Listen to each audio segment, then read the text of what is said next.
We have new election equipment in Franklin County. This is what we refer to as the Freedom Vote Scan, or FVS.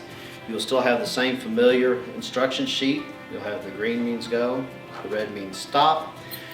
You do have two separate keys that you will have. You'll have a silver key and a gold key. The silver key will unlock the lock on the front. The gold key will be used to unlock the lock on the back of the box. There will be a seal on the machine that's going to be right here when you first get there. The first thing it says to do is unlock the door on the back of the ballot box to verify that it is empty. Close and relock the door. Use your gold key, unlock and verify that the box is empty. You will then close and relock. Step number 2, unlock the FVS case, undo the two latches, raise the lid, retrieve the power cord, and close the lid. On the back is your power switch. Plug your power cord in. You will plug your power cord firmly into the back and into the electrical outlet. Step number 4, turn the FVS on using the power switch on the back.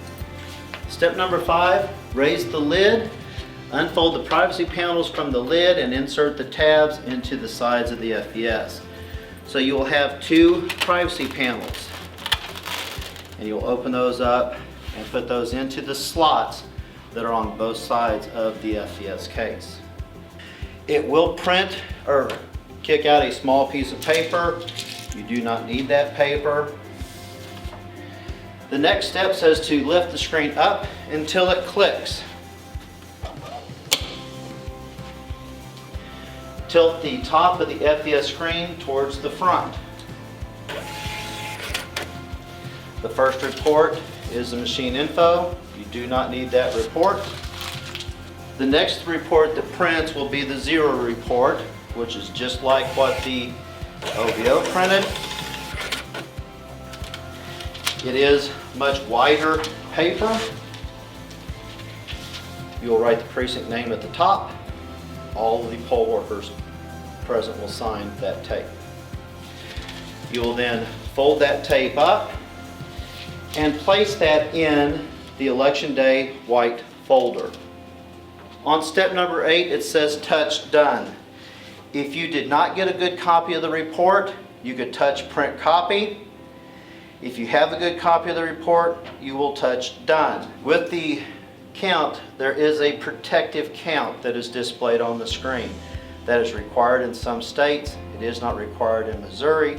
So when you touch done, that protective count will go away and it will display your public count of 0. The FVS is now ready for the voters. All of the policies and procedures stay the same. When the voter is issued their ballot, they will go to the ballot booth. They will mark their ballot. When they are done, they will bring their ballot over to the machine and insert it into the machine. The light is now over here on the side. When it says insert ballot, you can then put the next ballot in. If the voter makes a mistake on their ballot, the ballot will be returned and it will print the tape. This tape will tell you what is wrong with that voter's ballot. So there's no reason to look at the voter's ballot. The only thing you need to look at is this tape. If they have overvoted, you can spoil that ballot and issue the voter another ballot. If the voter does not vote for anything on their ballot, it'll be rejected and the tape will print with no selection.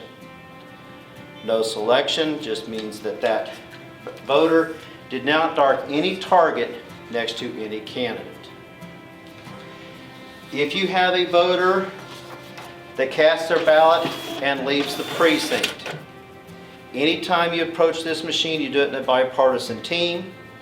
You will select the accept ballot and then you will process that ballot. If accept ballot is not displayed on the screen, simply insert that ballot again, it'll return it, and then you will be able to select that. You only do that if the voter has left the precinct or simply does not want to correct their ballot. If you have a voter that signed in and you issued the ballot and they've said there's nothing there for me to vote on, or they simply want to cast their ballot blank, same procedure. You'll put the ballot in, they will touch accept ballot, and then process that ballot. If it's overvoted, it will count everything properly voted. If it is a blank ballot, it'll tabulate that as a blank ballot. If you have somebody or someone that puts their ballots in and kicks it back out and says multiple pages detected, you would simply ask if they had more than one. Sometimes husband and wives will put theirs in together. It will not take 2 ballots. If you have a person that puts their ballot in too quick, it's going to say, please remove the ballot, ask a poll worker for assistance. The light will stay red. All you simply have to do is bipartisan team will go up, or you can ask the voter to pull their ballot out. That page is successful, light is green, and we can process the other ballot. If the machine displays enter election password, it'll be displayed on the screen. You can call the office to get that election password. Please pay close attention to that screen. You'll enter the password given to you by the clerk's office. The screen will then display ballot jammed after cast. If that happens, that means that the ballot was jammed after it was counted. If it's not visible on the tray, you can turn the machine around. You will use your key, and there may be a ballot up here at the top where the exit from the machine is that could be hung up there. You would just open that up, let that fall straight into the box, and then close that lid. A ballot jammed after cast means that ballot was already counted. If you're ever in doubt as what to do, you have the emergency compartment right here where you can insert the ballots into the emergency compartment and call the office for assistance. Step number 1 says to check the emergency bin on the back of the box, close and relock, and process any ballots found in your emergency bin. You'll then verify the count on the FVS located on the lower right-hand corner of the screen. That is what will match to your poll books plus your supplemental sheet. The next step says insert the closed ballot into the scanner. So just like on your OVO, you will have a closed ballot. It will put that in, it'll be returned. Touch yes both times. The election summary report will print.